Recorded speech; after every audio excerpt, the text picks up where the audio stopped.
And here we are at noon o'clock, my time. Whatever o'clock your time. My name is Josh Foreman. I am a crafty creative, apparently. That's what they call me. Like two people call me. I'll go with it. I can work with that. All my socials and such are up above. Check them out if you want to know more about moi personally. But this stream, particularly, is focused on doing arty type stuff for wargaming mini terrains, and dioramas, and other applicable uh, genre specific fun stuff. This is what I've got cooking right now. I actually got this prepped last night's stream for today's stream. Synergy. This is the base of a dice tower. See these beautiful stairs here where the dice is going to fall through. And some context is that the dice tower is over here.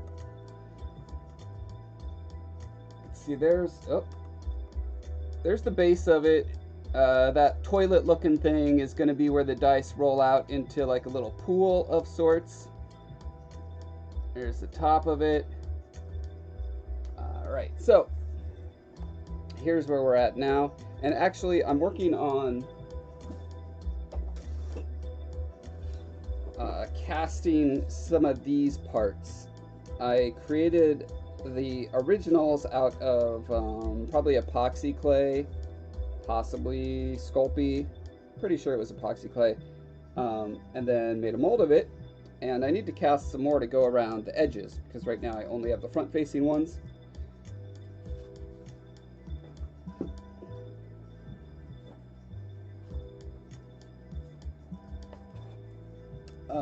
And so I've been trying to do one or two of these a day. Takes about 8-ish hours for this to set up fully enough to pull out of the mold without distortion. You can see this is a very well used mold. It is created out of, oh gosh, what was this one? Mold Star, I think? It's a smooth on product, a brush on silicone.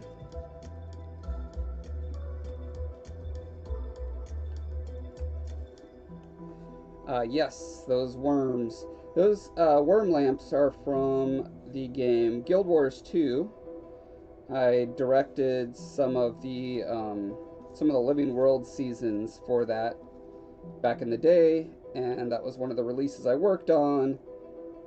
And we wanted to create something cool to send around to what are they called? People who cover video games for a living and then post their thoughts and opinions on websites. Wow. Whatever those people are. We wanted to send them something cool, and the idea of like, we knew we had these like jungle worms as these bosses, these open world boss encounters you're going to fight. We thought it'd be fun to send gummy worms along with our press release, right? Maybe press was the word I was looking for. Yeah, and then I thought, hey, gummy worms are cool, but have you ever seen gummy worms shaped like the actual game assets? And the marketing team was like, no, that sounds very expensive. And I was like, I'll bet I could make them. And so I did. I made molds and cast gummy worms out of them. And then since I had those molds anyway, I was like, why just have temporary gummy? Why not make actual resin cool thingies? So I made several of them. I gave two of them away, one to our lead encounter designer, Crystal, and one to our, what was he? I guess he was design director at the time. And then I kept one for myself, like a greedy person. Game journos, sure. Just the press in general. I don't know who exactly was on our list at ArenaNet of who we needed to appeal to give us coverage, but whoever they were, this stuff right here is called Freeform Air. It is also a smooth-on product, and I love it so much. You can technically use it for sculpting, but it's not as good as other sculpting mediums. However, it is fantastic for blocking things out and for pressing into molds, especially for ruined stuff that it doesn't really matter if there's like little bubbles and hiccups in there because it's chipped old stone anyway, right? And it is super lightweight, like it floats in water, but it sets up like epoxy, like. So yeah, and it's just a 50-50 mix, and you can totally just eyeball it.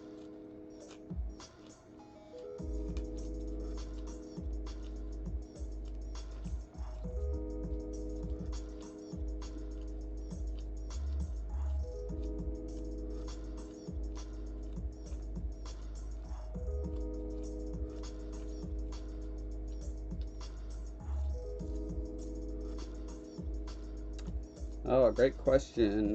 Trash Ram is asking how to decide what projects should be done, or really what parts of the project should be done by hand, sculpting, carving, etc. And then I would probably add to that list utilizing found objects versus doing a computer sculpt and then 3D printing that. Currently, the overhead for creating the 3D sculpture and 3D printing, you know, there's the expense, there's the hassle, there's the time. 3D printing is still a tinkerer's hobby. It is not like printing out a 2D picture. So all of these things I try to take into account. I'll show you an example, actually a perfect example of this as soon as my hands are not coated in this. This stuff's starting to get old, so it's got these little chunks that are not mixing well, and I'm okay with that because I will just paint over it or peel them out.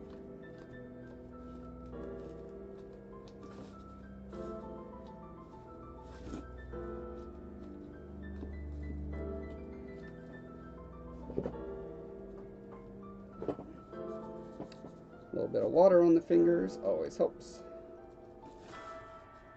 I ended up mixing quite a bit more than I need.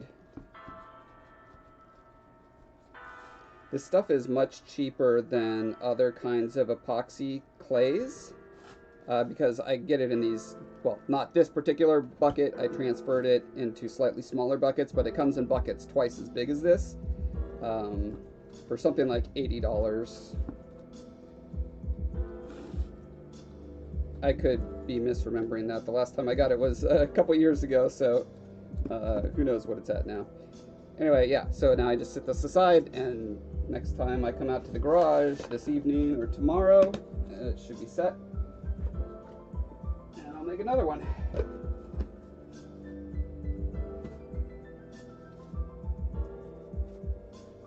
All right. So here's classic example of deciding what to do traditionally versus 3D printing. And I might make different decisions today. So maybe this isn't such a great idea or example of it, but I hand did everything on here except for Wander here. But one of the reasons that I did the character in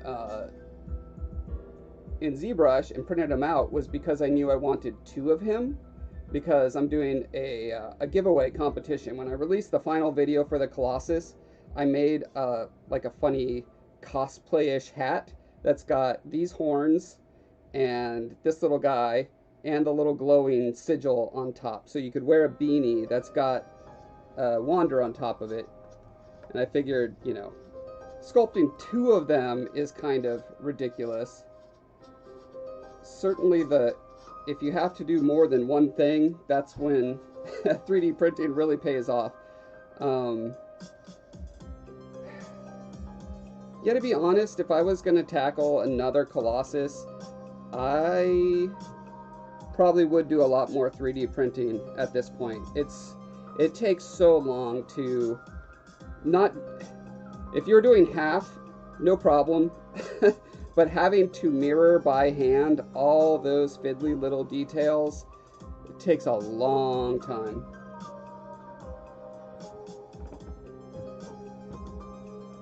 So I guess what I'm trying to say is I do not have a formula, no heuristic yet for that decision-making process, but it's a good question and good for me to think about.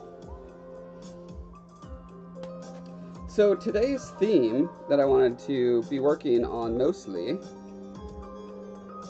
that stuff could live in the fridge if I had room for it, but it's not, I do not have room. Okay, today's theme is decorating using found objects. This, in particular, is hilarious. I found this at Home Depot the other day. It is a foot scraper thingy, but it's got these just incredible spikes. And I was like, wow, if I could cut those into strips, what a great accoutrement it would make. And I think I'm right. So I cut this one strip out as a test, and I'm going to play around with it.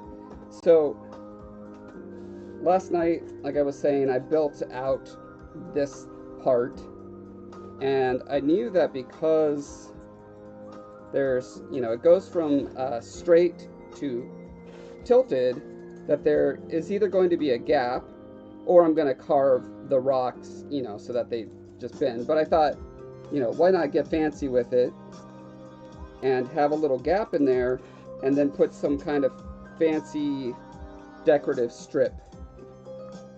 Turn down that music a little bit.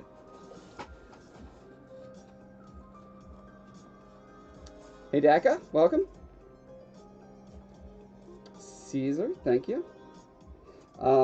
Yeah, so the reason that I actually wanted to get this part of it done and then actually put on the base coat, so this was these pink XPS foam bits, was because my plan is to put this strip of spikes in there and then put this over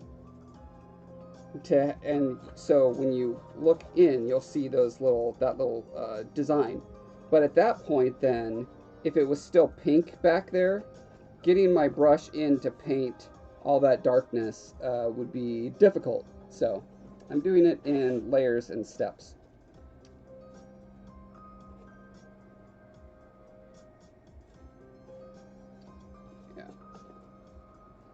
And I put this strip of foam, I used these kind of foam strips to add these little like individual brick-looking bricks, specifically because, and I tried this last night, I could have put this strip at the front.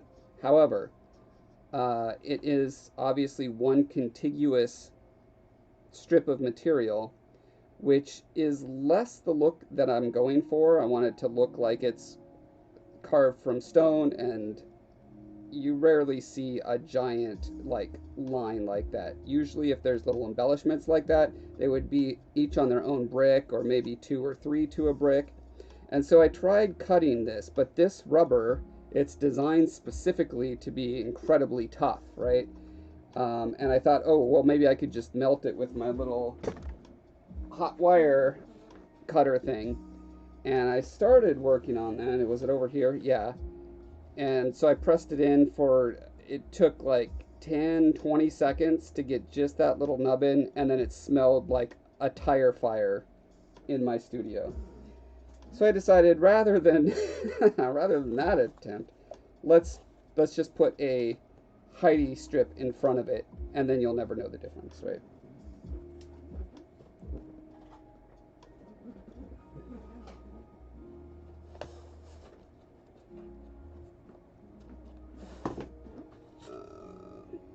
adjust something real quick. Okay.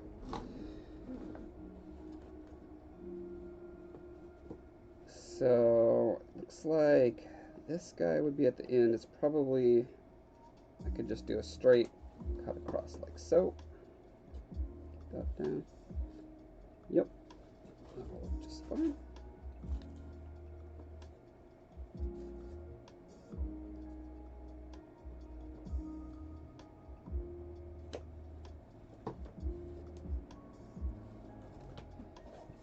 I love that this stuff is conveniently just a nice matte black to begin with.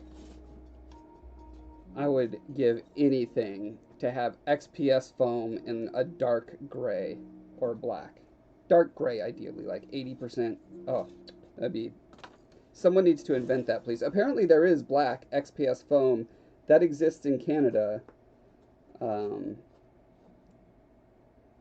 There are photos of it being used in construction sites on the internet, but I have yet to speak to an actual crafter who has used it or can confirm where they bought it. I'm only about 3 hours from Canada. I live in the Seattle area, and I would gladly drive up there and go to their version of Home Depot or Lowe's or whatever, and buy a crate load of that stuff if I knew that it was up there, but I have yet to get confirmation of that.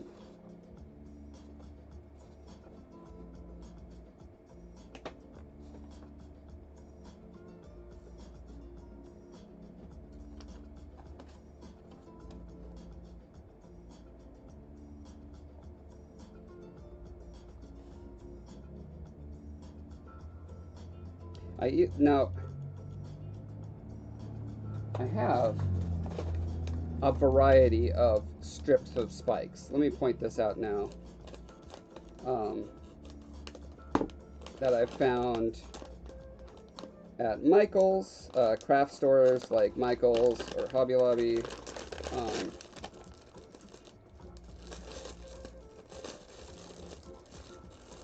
And they have a variety of properties to them. These ones I believe I actually got on Amazon.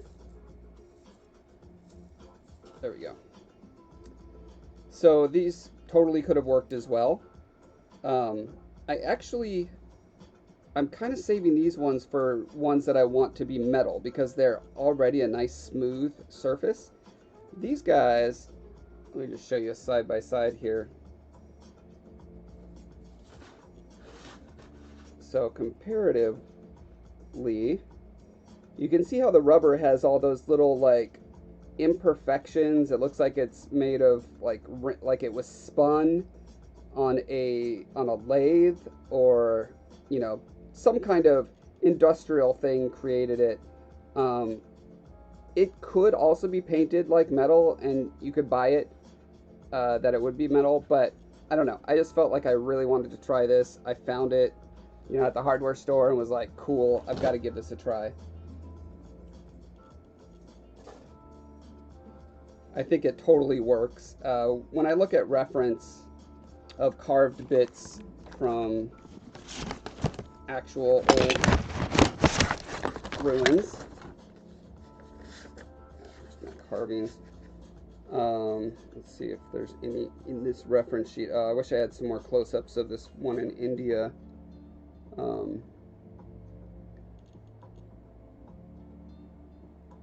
Yeah, I don't have a good close-up, but take my word for it, they're often eroded and wonky in certain ways that I feel like this captures better than a purely pristine from the factory, totally smooth thing gets. So let's see. Did I hide my hot glue gun from myself? I knew. Oh, there it is. So in general, when doing a new thing, especially working with a new material or product, start in the back. So that's what I'm doing. I'm actually realized I have not tested this to know that this rubber will stick to hot glue.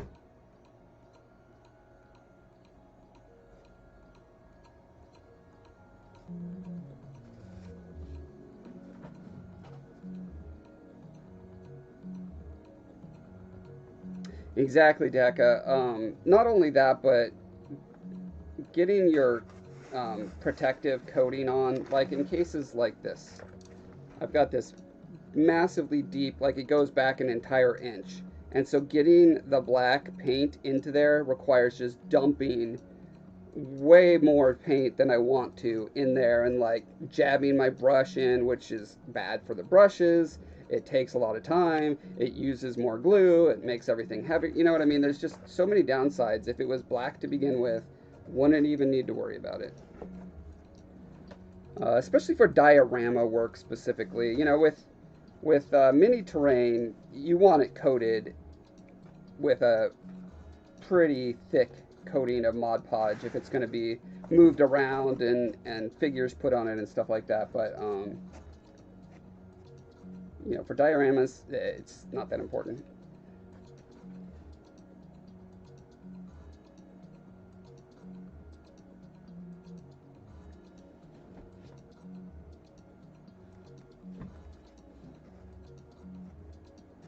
Now in this case, this is a dice tower, so we're going to have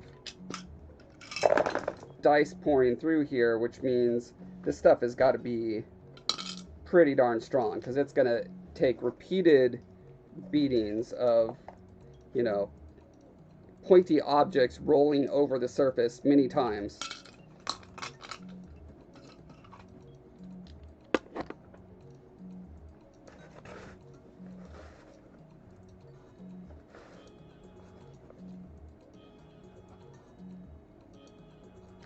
Paul John's Life, howdy, welcome.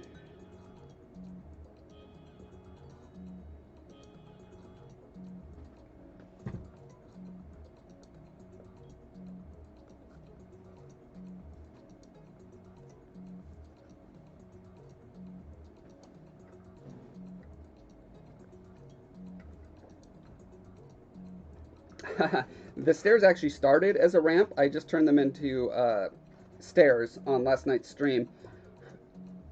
Um, and I used a flame to kind of, it's hard to see because it's all black, you know, it has the black coat over it now, so it's hard to make out the details, but they are kind of smoothed down a bit with flame, which gives that look of very old stairs that have been walked on so many times that they start to get slopey and slumpy.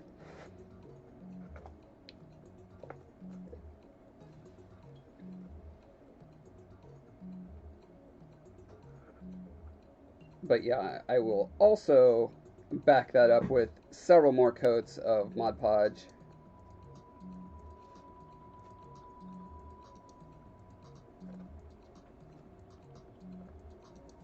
Because this piece is pulling double duty. It is not only a dice tower, it is primarily part of a diorama for my Colossus. Um, I wanted it to make some kind of narrative sense. And having a, you know, a gate with then just like a ramp, especially that steep of a ramp, didn't make much sense to me narratively, so I decided to turn it into stairs. We'll see how it works. If worse comes to worse, I can always just put a flat sheet over that and return it to slide.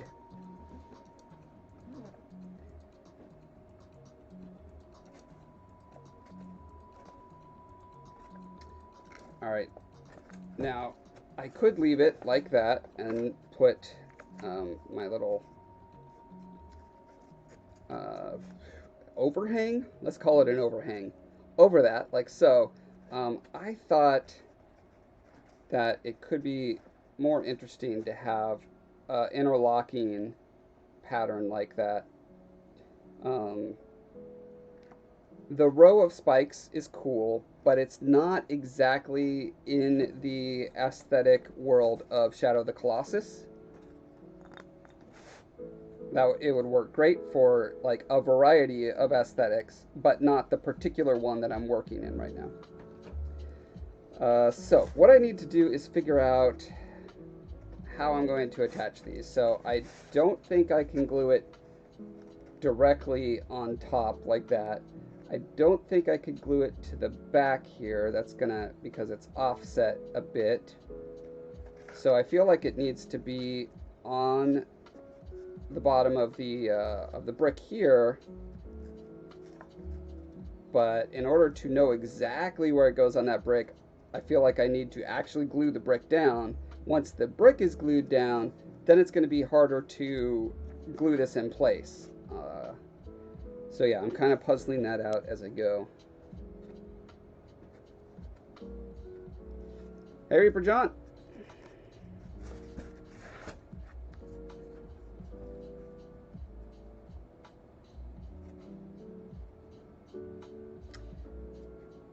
Reaper the Slumpy John. Oh, that sounds even worse. Oh my. Yeah, let's avoid that nickname.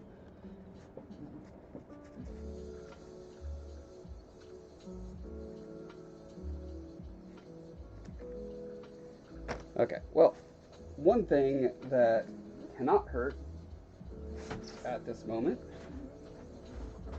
is to just start cutting this to shape as soon as I find my X-Acto. There we go. Oh, actually, there was another thing I wanted to get to. For whatever reason, I don't know why, this slab is thicker than this one and much thicker than this one. I have no idea how that happened, but I do want to address that before I start adding more stuff around it that's going to make it harder to change later.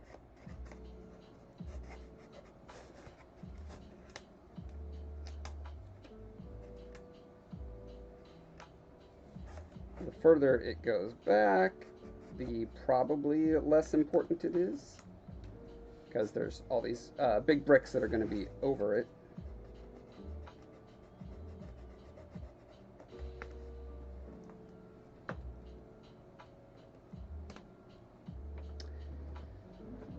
What are these smooth spikes called?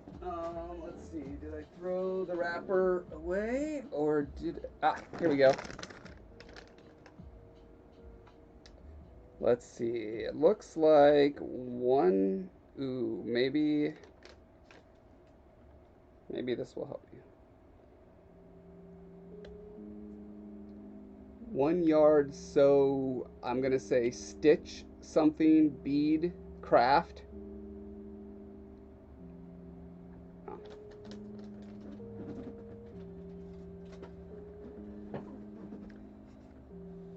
I started looking on, I want to say, leather findings or leather hardware, leather accessories. I found a bunch of stuff that way. A bunch of, great stuff for making mini terrains.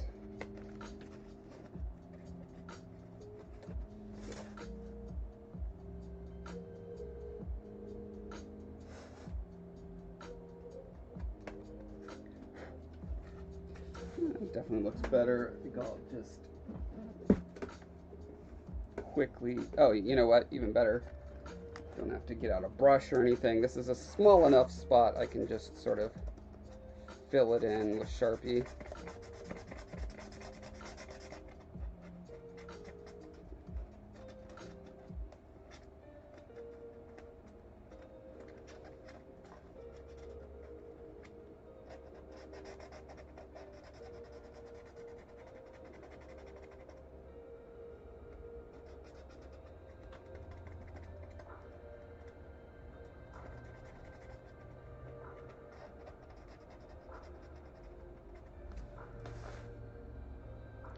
Doesn't give you a lot of protection from impact, but I don't need protection from impact there anyway.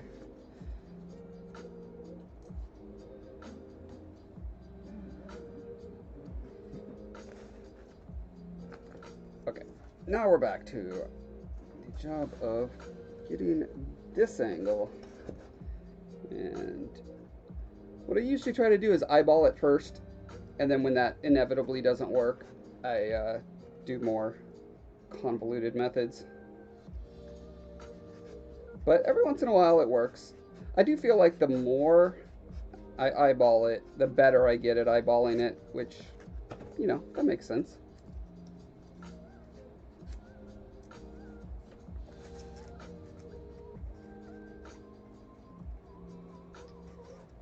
Alright, getting it to marry up without any gaps between these is going to be interesting. I'm trying to, so I guess it needs to cut it back further this way.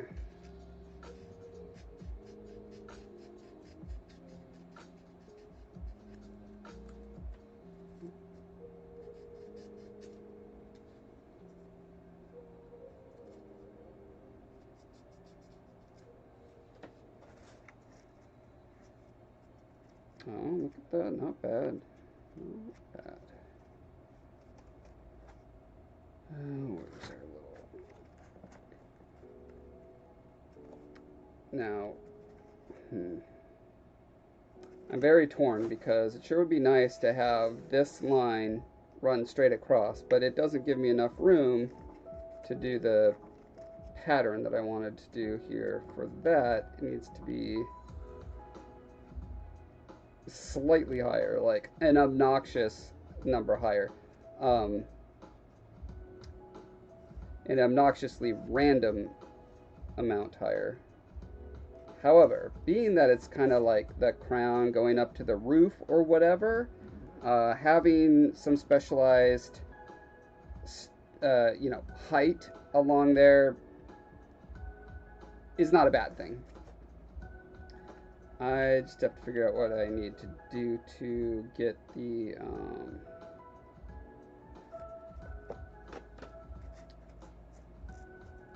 get that further over there. I could cut into this now. I kind of want to keep that lintel as it is.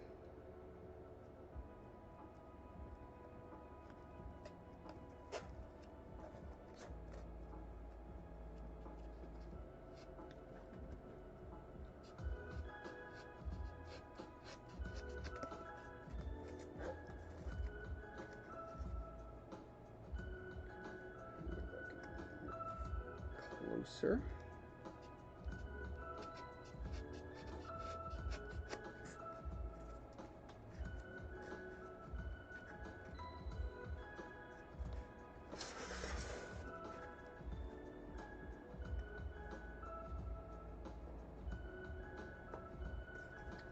That's probably about right.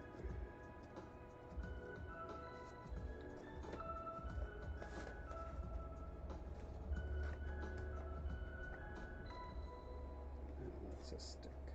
Like so. Can have our strip along like that. Yeah. Okay. The only other thing that would be dandy would be for the these lines, you know, wherever these bricks end up landing, for them to line up with how they are on the face below that.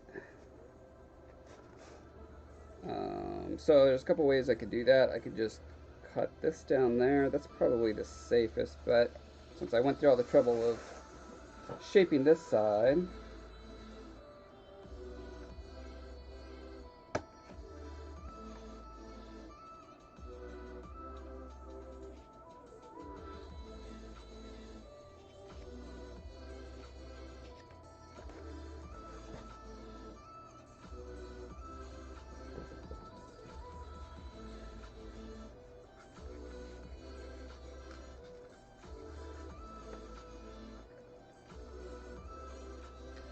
Always try to round out these edges a little bit.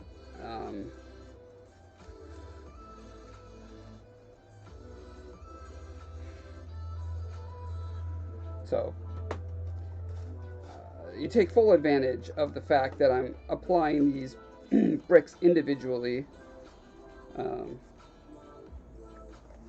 you get the maximum amount of difference between them, because when you're sculpting across a flat wall and you're just trying to emulate what it's like when blocks are placed together like that, it takes a lot of work. So the fact that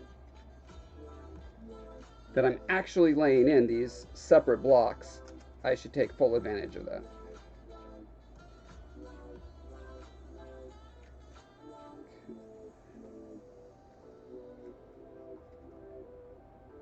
Now this is where things are going to get tricky. Going around the edge here, I think knowing that this is, let's see, whatever this distance is from the top, let's find out what that is.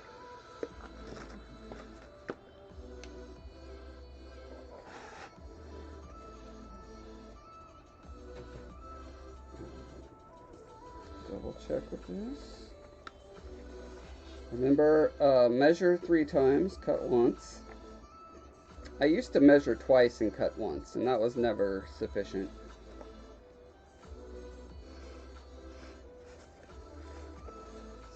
So this is where our top line is going to come down, and it's right or just, well, I guess I could just go 1/4 inch, and then whatever that difference is to the bottom of the triangle there.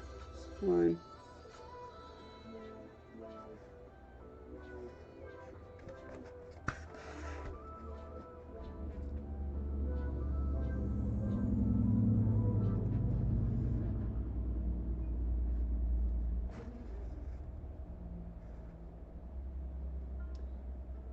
I stepped on my poor triangle the other day, and so I'm missing a bit. I ordered another one. It has yet to arrive.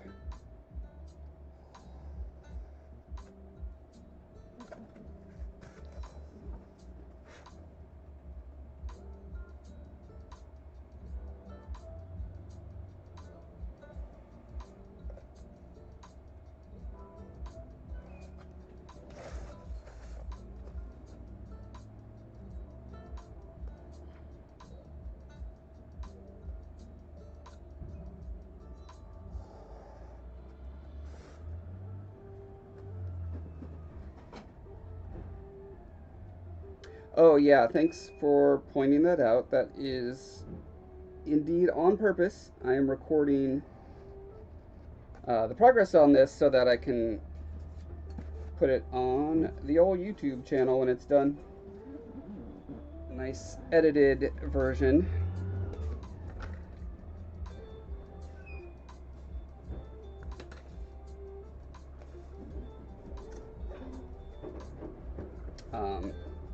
I am not technically smart enough to figure out how to tell my camera to send a clean signal through its HDMI.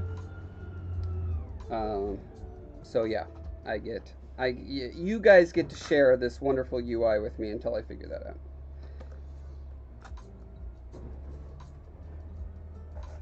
All right, so let's say that's good for that, and then if this is matching up along these lines here, how do we reconcile a block coming from this direction with that direction? Do we cut them to size? Do we cut one of them down and leave the other? I think it's easiest to just have this overhang, put one against there, and then like cut as needed, but it would need to stick out pretty far to completely cover to the point where cutting it does so accurately.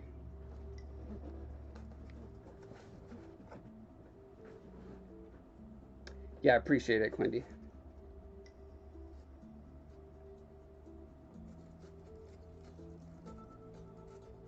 It does look like it would be saying there's a memory card error, but what it in fact means is that it is recording onto the memory card.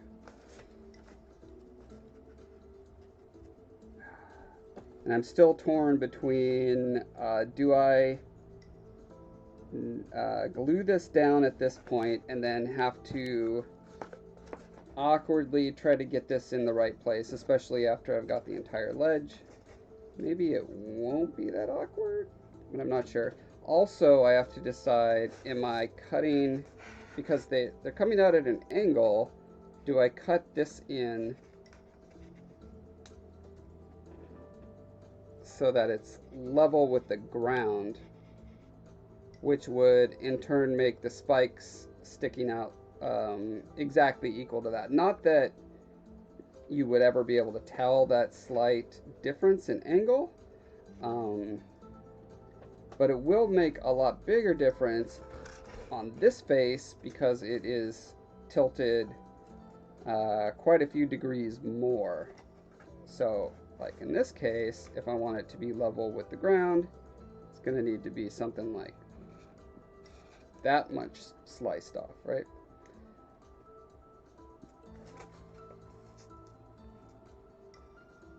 I only need to do it to a handful of blocks, so I'm not overly concerned with doing it. I'm just trying to think through, is there going to be some weird knock-on effect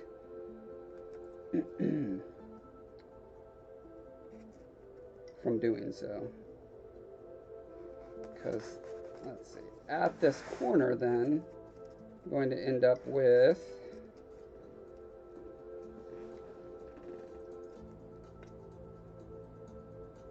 it comes out like so.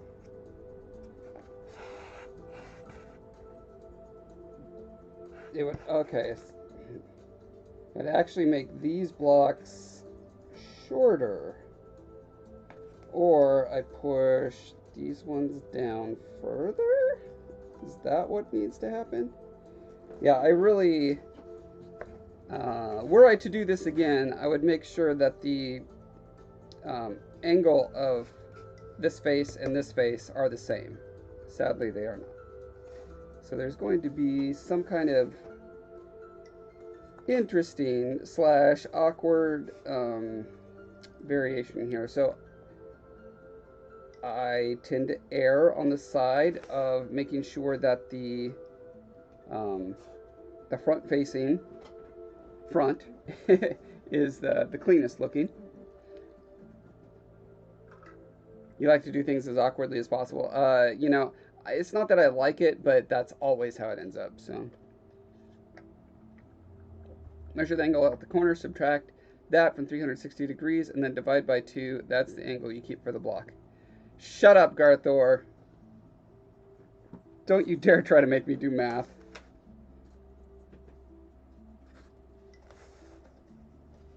Me and Garthor go way back, for the record. I don't yell shut up at just anyone.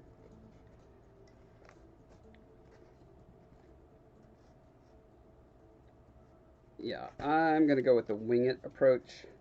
See what happens. If I don't like it, I'll tear it off and redo it. This is the way.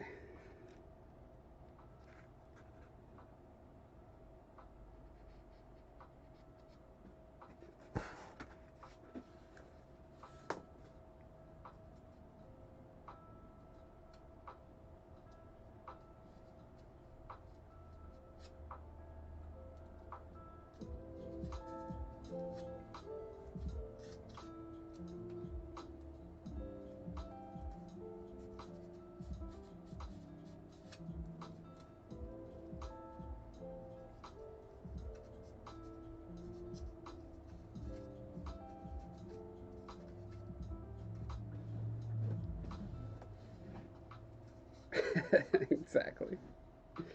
Exactly.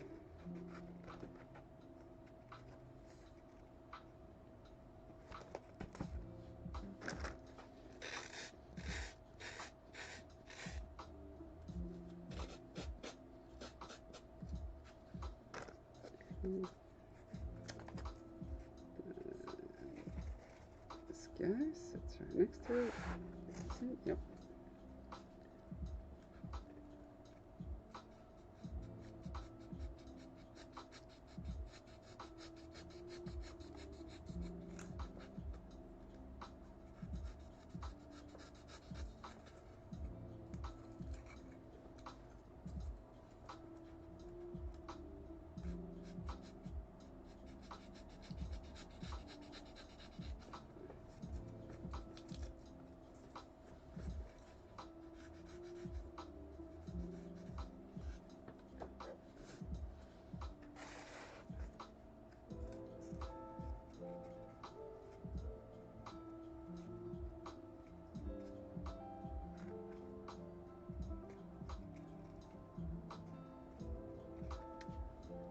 One thing I could do, just occurred to me, I could glue these together.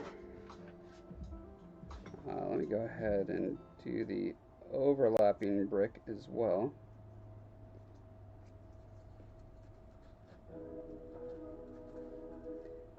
That will require fewer hands to figure out what's going on.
Yeah, I'll bet if I studied masonry, I would be able to bring all sorts of insights into this sort of thing.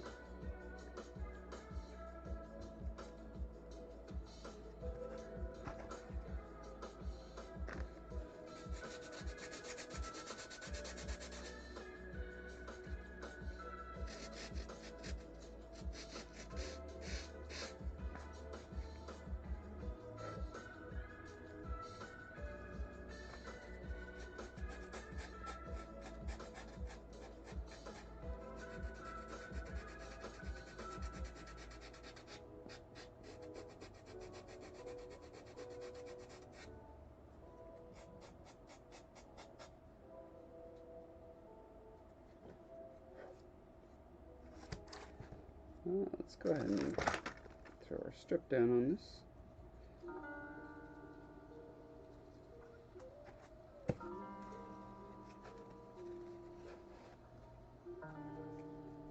But first, we need to kind of work backwards from here. So, teeth we want pretty far back, about here. Okay.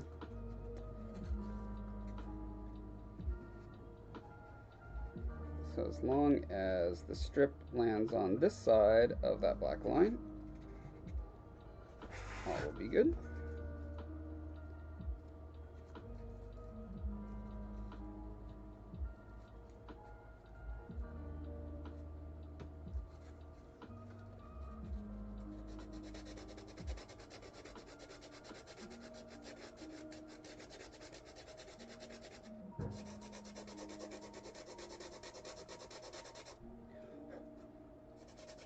It's like an annoying little ripple in the brick here.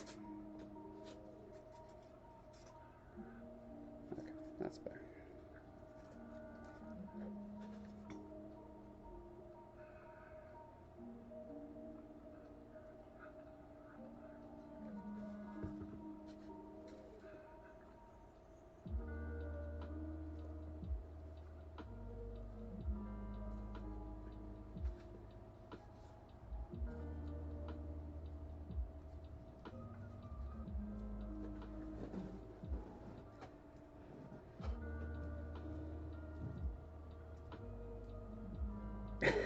You got a cat who would steal your bricks, huh?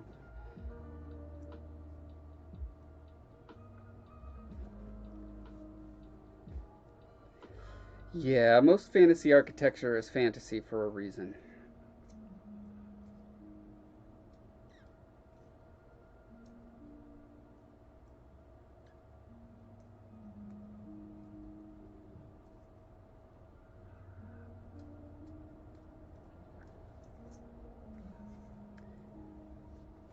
My favorite latest trend in um, TV and movies is the through and through trope.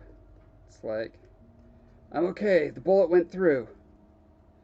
It's like, yep, that's the one factor that determines whether or not you're okay, if the bullet went through or not. If it came out the other side, you'll be fine. You'll be fine. Just suck it up, keep moving.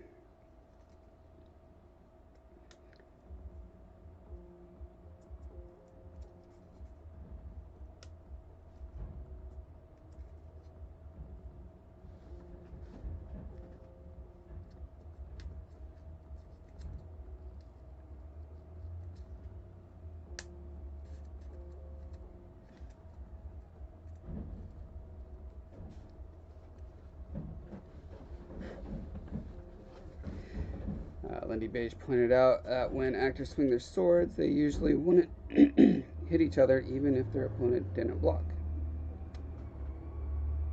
Oh, yeah, in movies, not in real life. Yeah.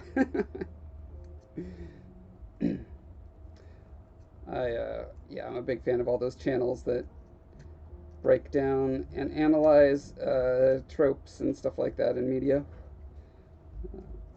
Lindy Beige and Scola Gladiatoria and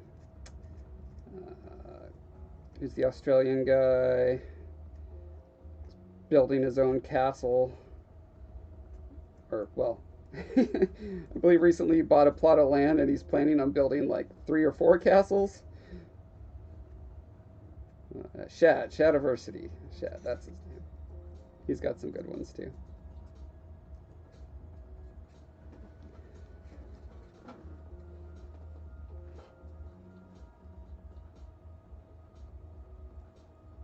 Put some Windex on it. Right, the bullet wound. Yep. I thought you were giving me some crafting advice there. Like, I've never heard of this technique. Tell me all about it. Windex on your phone? What is that going to do? Interesting.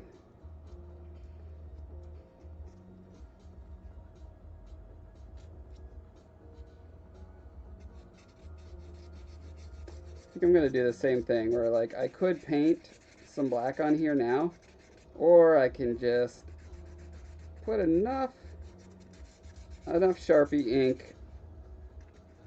The fact that it's in the shadows, that's probably all it really needs.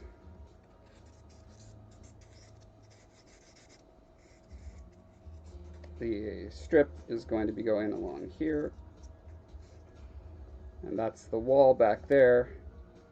So yeah, I think I'm pretty safe just kind of blocking in some shadows here.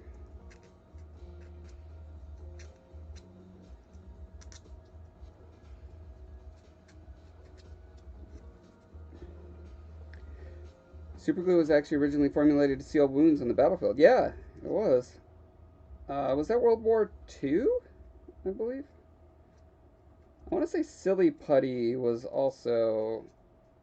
Silly Putty and the Slinky were also wartime invention, or um, the initial application or intent for them was wartime application, and then they just made more sense as toys. Although I use, as you can see, I use Silly Putty all the time. Um, it makes a fantastic mask. So if you're masking off areas of your mini or your sculpture for painting, because it wraps around 3D objects and sticks on them just fine and then peels off like a breeze. So I get the Silly Putty in bulk.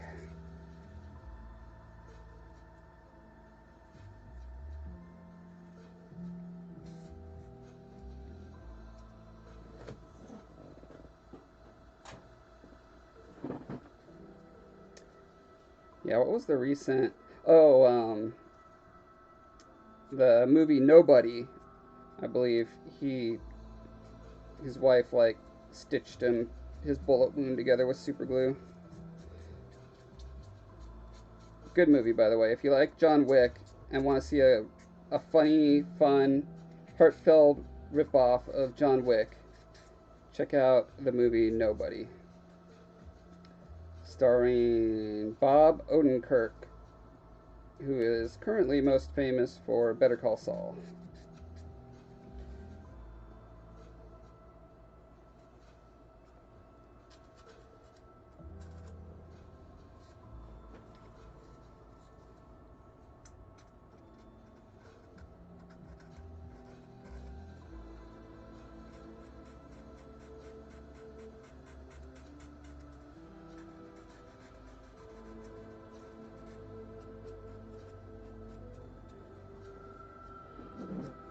Okay, let us see now. Is this going to give us what we need? I believe it will. I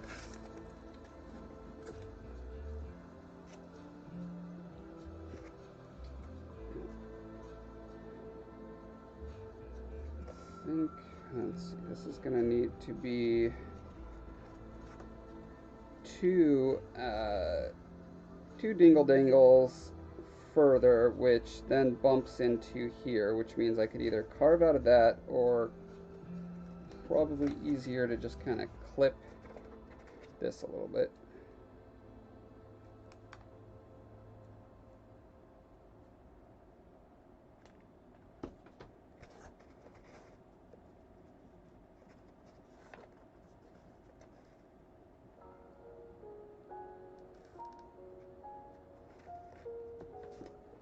It's even a little more clippage.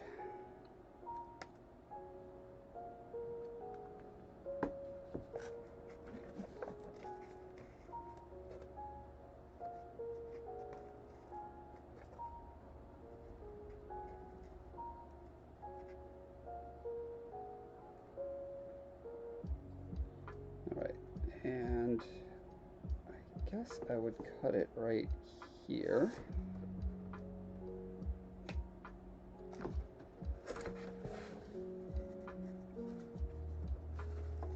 And then I could, let's see, make sure that it's in place like this, run a bead of hot glue, stick this down, and that will probably, or is it better to, this is tough. Oh, actually, okay, because I know this little edge here is meeting that edge, I can match like so, and can place it in a little more clean way this way, so that's cool.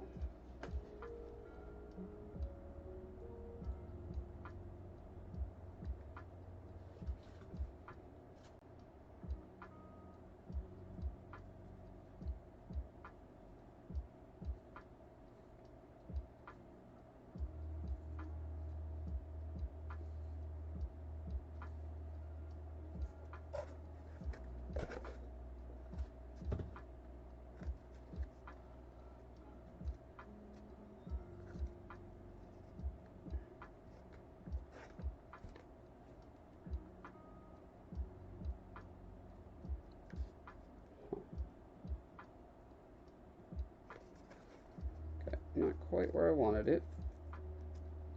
Does look like it pulls off of the hot glue fairly easily, almost disturbingly easily, but I think that just means that the Mod Podge will help keep it in place.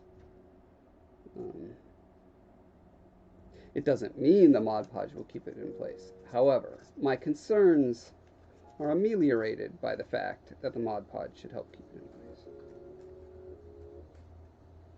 Okay, so I'm not sure what I'm doing wrong here.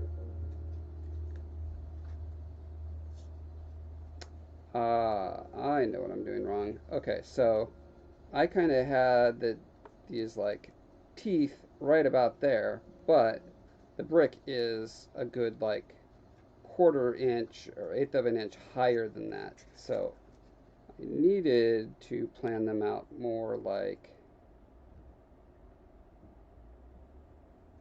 let's see here.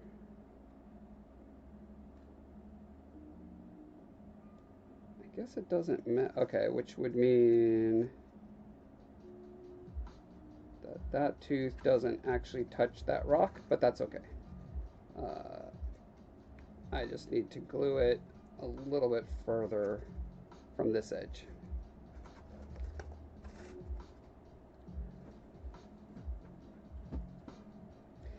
Hey, Al Bevezen? Al Bevezen? Oh, something like that. How's it going? Welcome. Mac Attack, you've never seen such sick black Sharpie skills before? Is that what you're saying? I'll assume that's what you mean. Just the nuclear option Sharpie attack on a prop that you're building.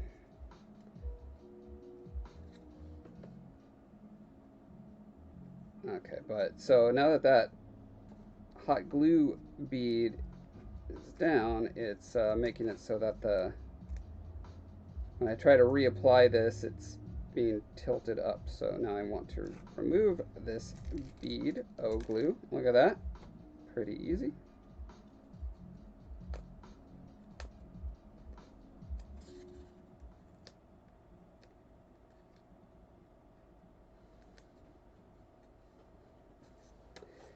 Oh man, yeah, I used to be an airbrush man myself. I literally used to airbrush for money on t-shirts and jackets and stuff like that at malls and fairs, carnivals.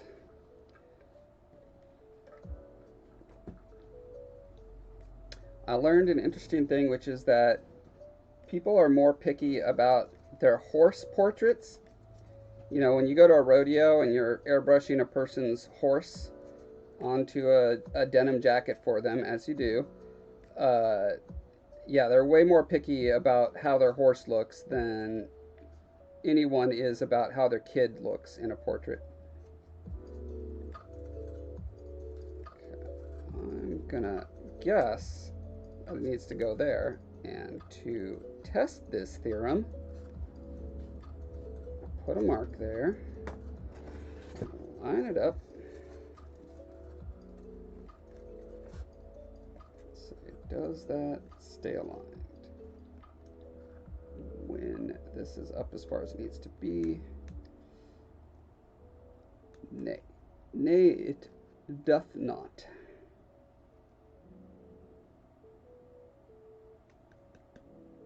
I do have some latitude. I can wiggle this back and forth as needed, right? So like, let's,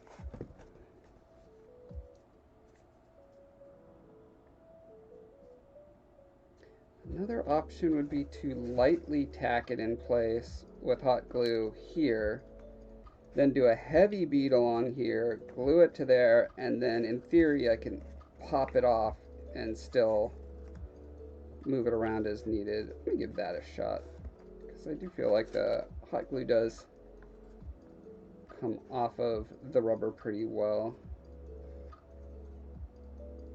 So if I just did like a dot here, and here.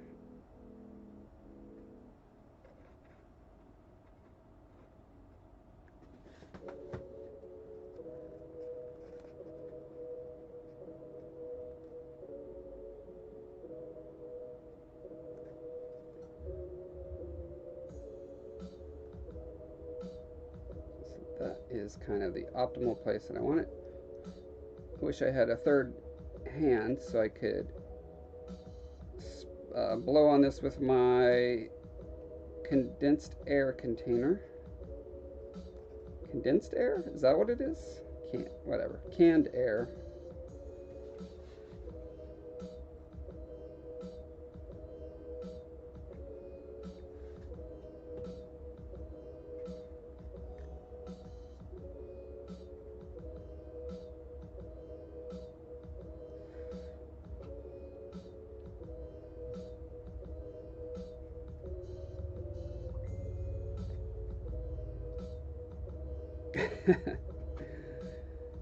My kids have certainly never won me a silver buckle for barrels. That's for sure.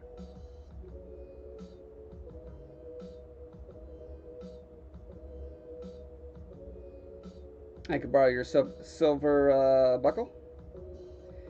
Uh, yeah, but for whatever reason, like, I'm always so hesitant to use my airbrush nowadays. It's just, I don't know, like, if you're gonna do airbrushing for 8 hours a day or something, getting out your airbrushes, doing that, and then cleaning up at the end of the day is one thing. But if you just have to, like, do one quick little thing, it's like, oh, it's such a pain. I gotta, like, unbury my compressor and go to the paint booth and clean up everything afterwards. I'd rather just spend more stupid time flailing away and ruining my paintbrushes.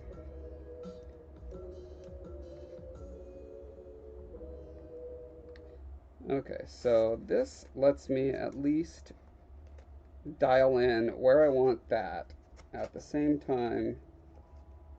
Oh, look at that. It's just like, nope, we are no longer attached. Okay, okay, I can handle this.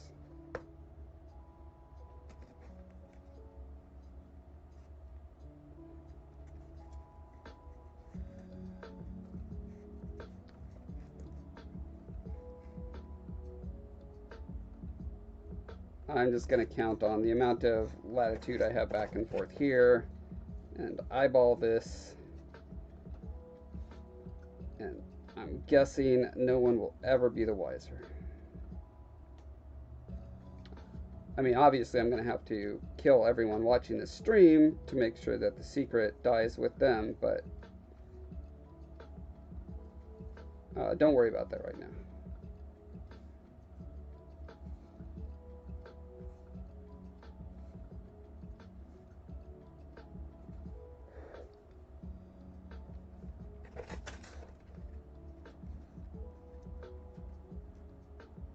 Hey, look at that. I think I just, like... Nope, just kidding. I thought I had eyeballed it perfectly. I eyeballed it sufficiently. Can we just settle for that sufficiently? So it's clearly lower than the line that I established, but, I mean, that line was arbitrary to begin with, so, you know, sue me. It's fine.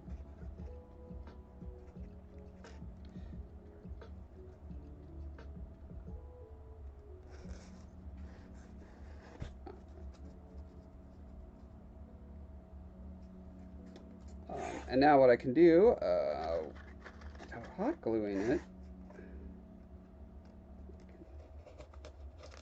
kind of nail these into place.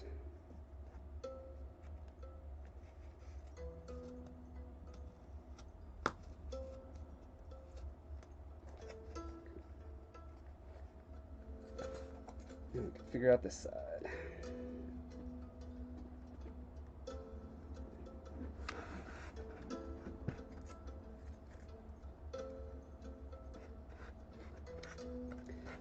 Zenithal priming of unit minis. Yeah, exactly. If you're going to do a big batch of something, that's definitely when the airbrush pays off.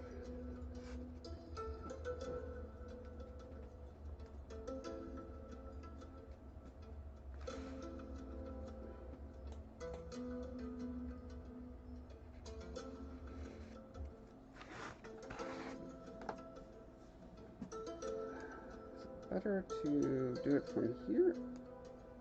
Oh, actually, yeah, probably better to just align up there.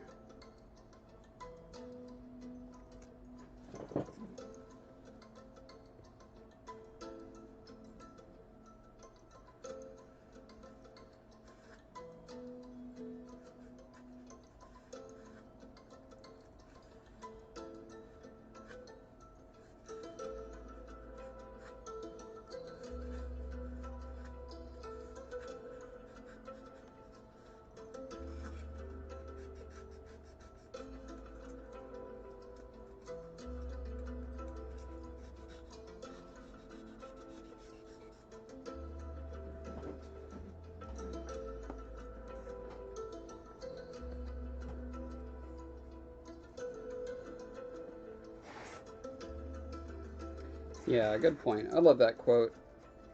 I, I learned recently where the quote came from, and I apparently immediately forgot it because now I can't remember. But it is a great quote. When all you have is a hammer, every problem begins to look like a nail. So many applications of that in life.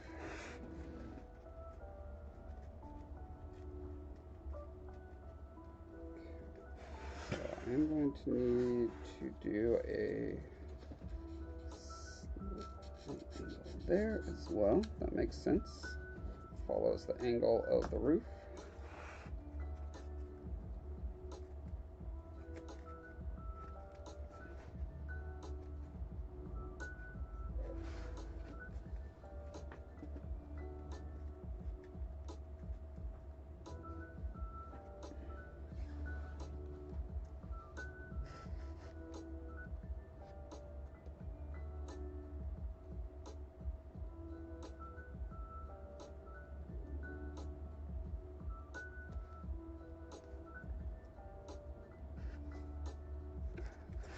Seems like it still needs a little more off of this edge.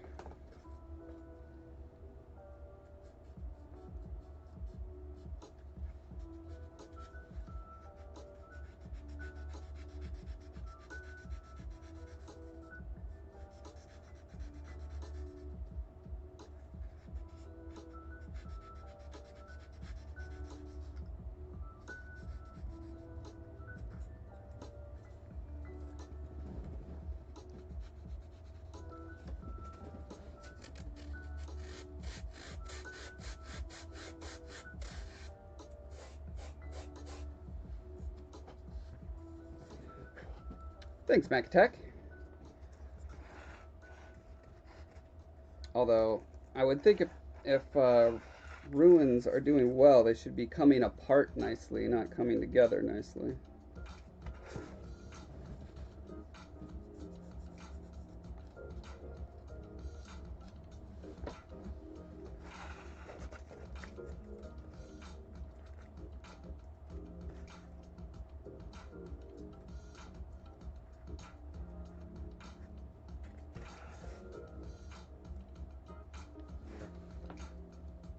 Alright, so I guess I can continue that along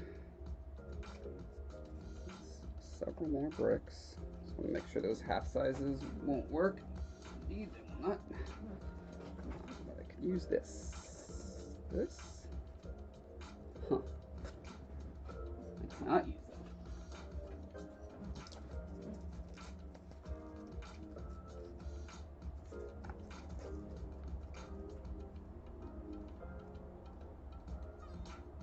Oops. Okay, cool.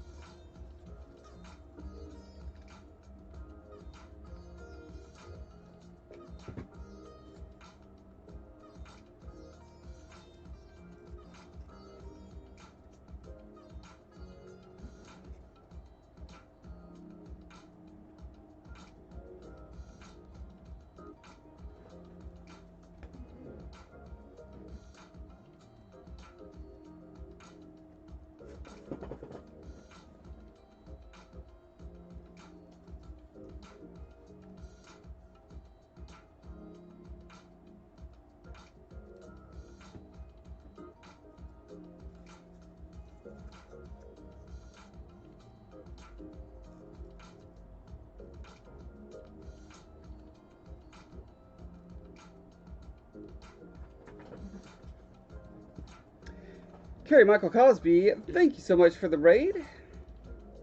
Welcome, welcome.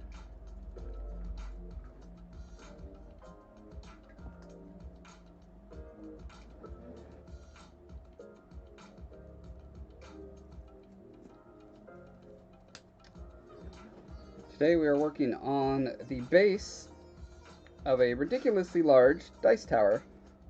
The dice will be coming down through here, coming out through there. And we're adding decoration by adding these little fun little rubbery teeth that I cut off of a foot wiper mat thinger.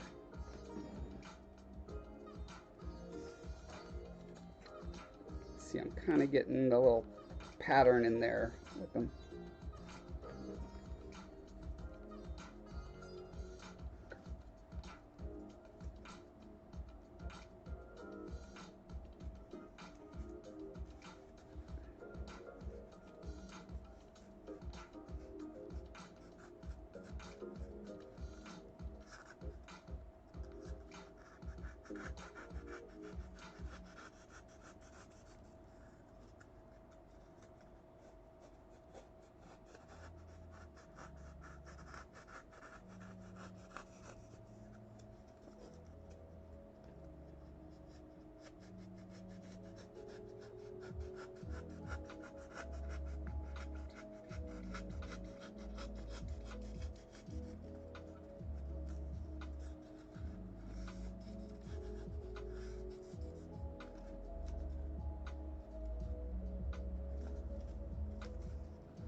Oh, that's right. I've been I've been forcing myself to use my regular X-Acto blade because I snapped all of my bigger box cutter blades.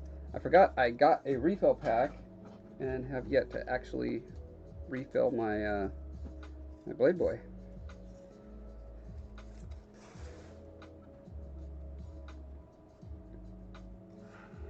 Okay, so I think that'll work. Wondering if I can flip these. Well, no, we don't want to do that because when we add our bricks on top of it, we still want them following that same angle. So, yeah, that actually works fine.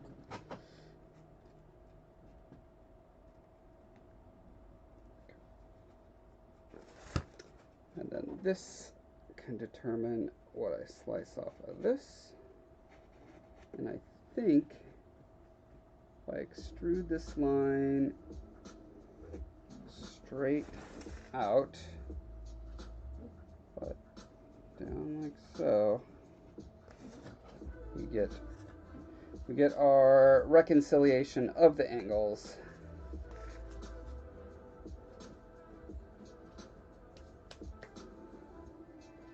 Mac Attack, yes, I do.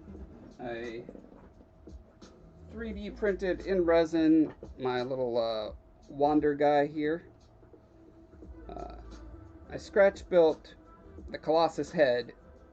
Oh, actually, his eyes I 3D printed as well because you know, you can do the fancy little pattern. It's hard to see, but he actually has like the little Colossus design pattern in his glowy eyes.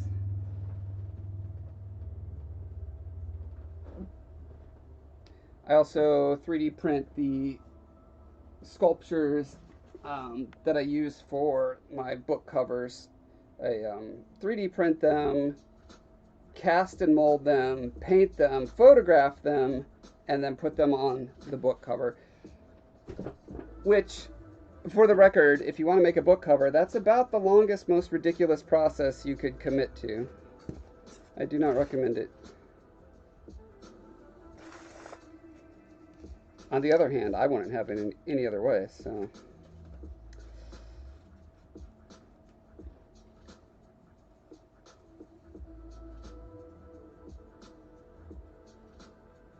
Oh, right, box cutter blade. You guys.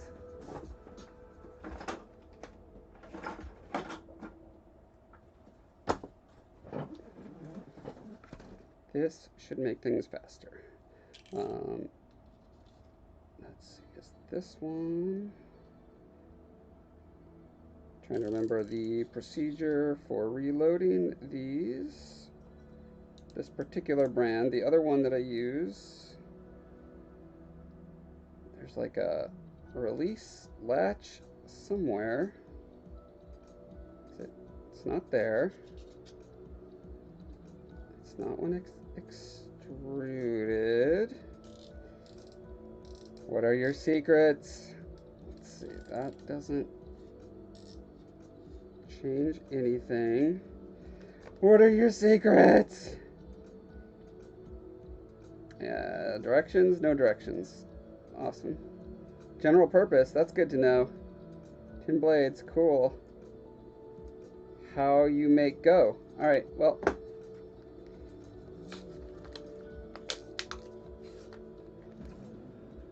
Here's an amazing life hack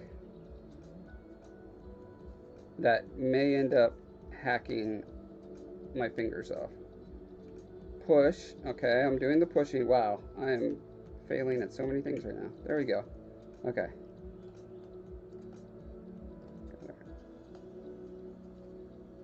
Come on now. Okay, this is the sharp bit. Let's avoid that side. There we go. These are oiled, so they want to stick together. And one thing I learned through a very painful experience that gave me, I want to say 7 stitches at the ER, is if you're pulling on a piece of thin metal really hard and it's not giving, do something else. Stop and do something else. Because when it does give way, you're almost never prepared for it. So here we go, a full-size blade. I'm just gonna go without the handle. Look how beautiful a fresh blade works on that.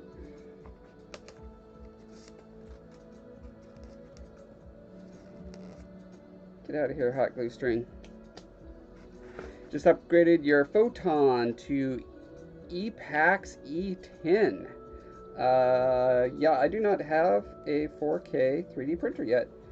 I bought a, let's see, Frozen Transform, I believe it is called, which has the bigger build plate. You know, it's more the size of an iPad than an iPhone. But that was a couple years ago, and I have yet to set it up. I will be soon, because I've got several projects that are going to require the bigger build surface. Yeah, Josh 9 fingers. Alright.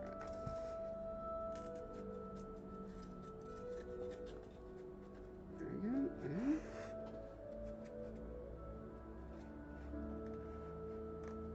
Okay. I think that'll work. Interestingly, why is this tilted wonky? What is making you tilty?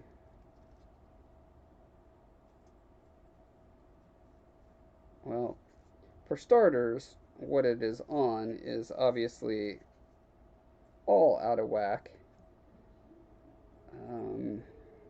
So I could cut a very precise... Let me try that. Now that I've got this nice big blade, let's see what happens if I cut a nice flat bed for this guy.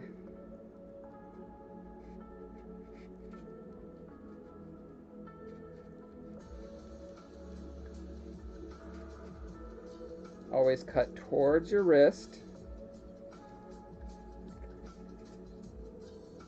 Wow. Is there a way to... Maybe like this.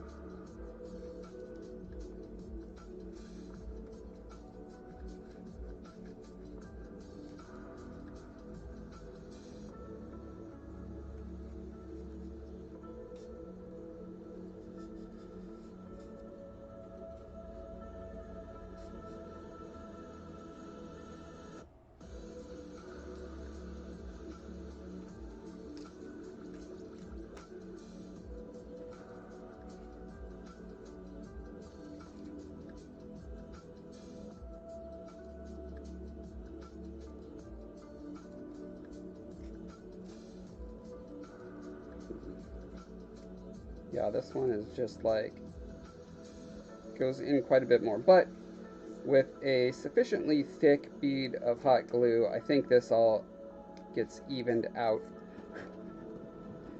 Let us test that theory.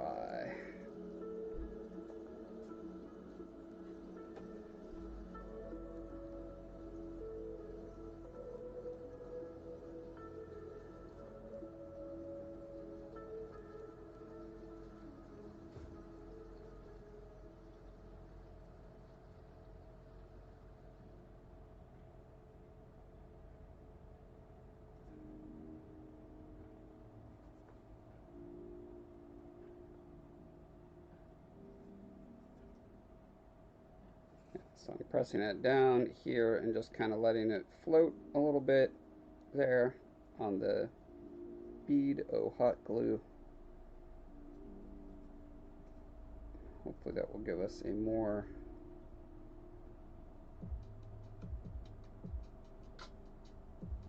aligned strip.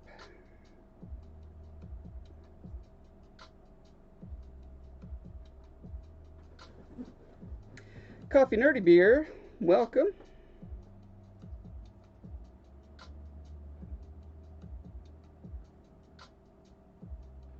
Yeah, you know, I have yet to wound myself with a hot wire cutter. I'm looking forward to that one. I only started using hot wire cutters frequently. I mean, I've used them for a long time, but frequently over the past like year. And yeah, I'm just waiting for the day when I can get like a lightsaber wound across my face or something somehow.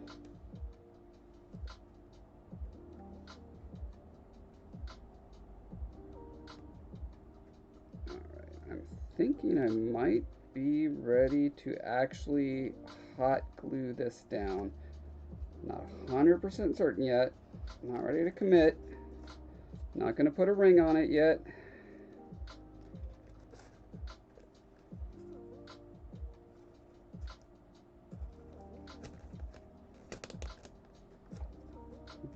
But we're getting close. That is clearly not... No, maybe I was right. It's a good thing these are ruins and I can put all the holes in it that I want.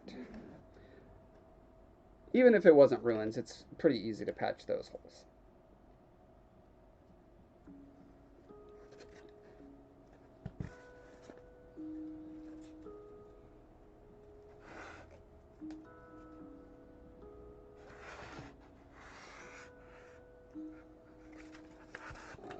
So what I need to do now is whatever the distance is from the face of this rock to where these bricks begin. It may be a little bit different on this side. So I'm going to err on the side of cutting not enough off, and I could always come back in and cut a little more as needed.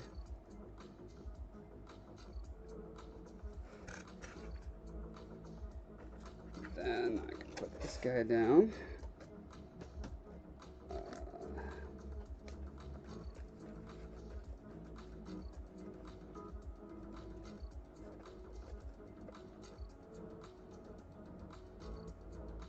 Calculate. Okay, so it is going to be closer to the edge on this side piece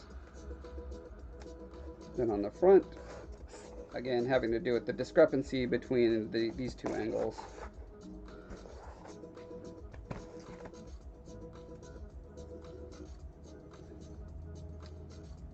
Oh. And yes, it does actually extend beyond that edge. Which is probably fine.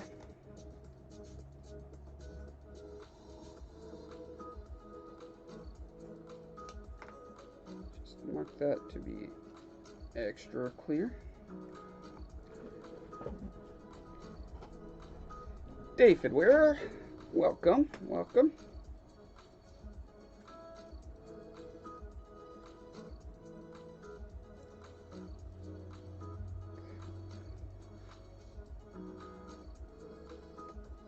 Alright. Eyeballing it.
This blade is so dull, it's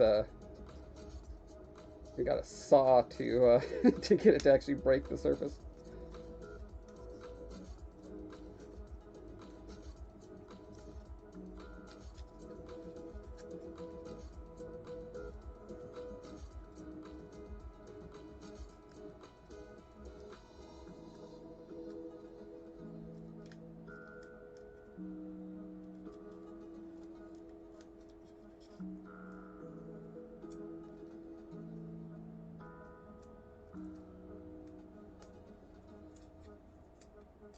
Trying to follow some of this cracking damage down to the brick below it.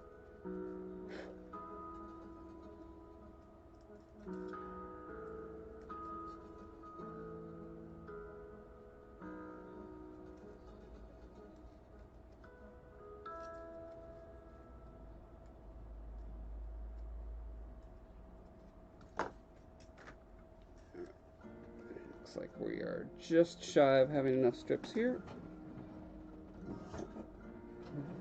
It's time to do a little cutting.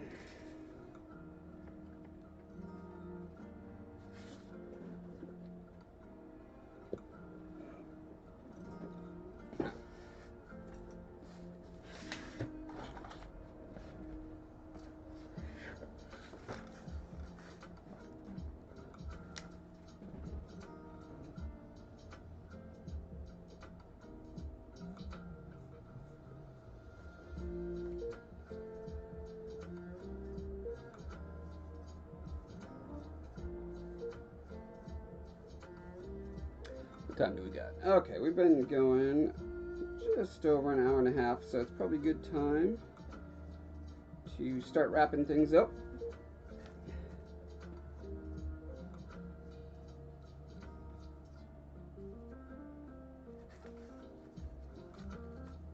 Hopefully we've got something delicious on the menu for our raid.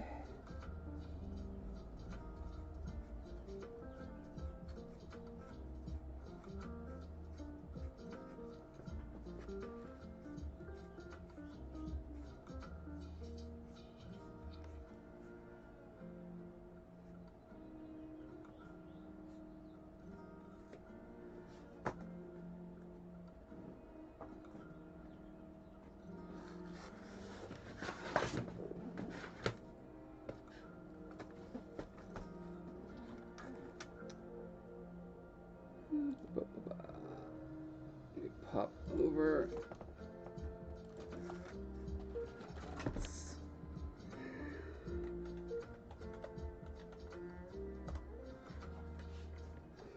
Okay, to wrap up, again, my name is Josh Foreman, in case you couldn't tell, and all my social stuff is at the top of the screen if you want to follow me on any of the stuffs. I do this kind of thing all the time. The work that I'm doing right now is going to be part of an upcoming YouTube video on my YouTube channel where I do a lot of different art and craft related things, from sculpting to 3D printing, to terrain building, map making. Been doing a lot of fantasy maps as well. I work on books. Please check out my books on Amazon under The Scarred King by Josh Foreman and Rose Foreman. 2 of the books are out of the first trilogy that we have, and many more books are written and on the way. If you like fantasy adventure, please check it out.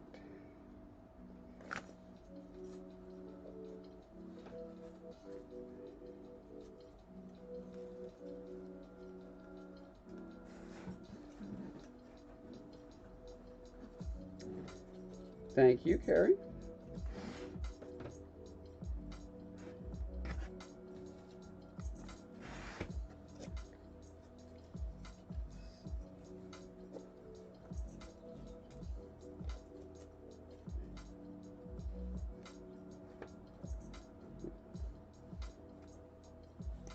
This is going to be tricky.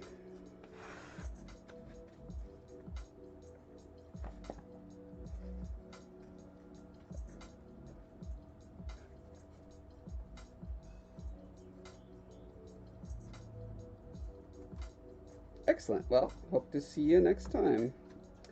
Albavazin. Maybe next time I'll figure out how to say your name. You never know.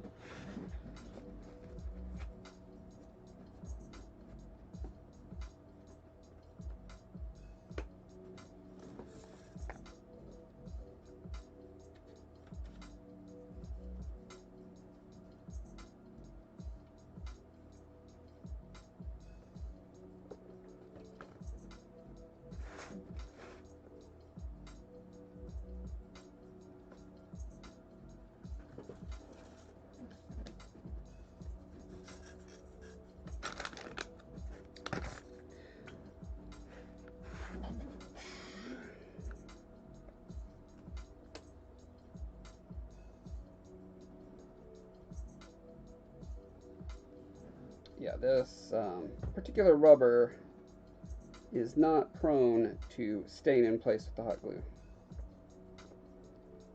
So that is something I will have to keep in mind as I use it in the future. Have to do some experiments. Maybe super glue will work. Maybe Gorilla Glue.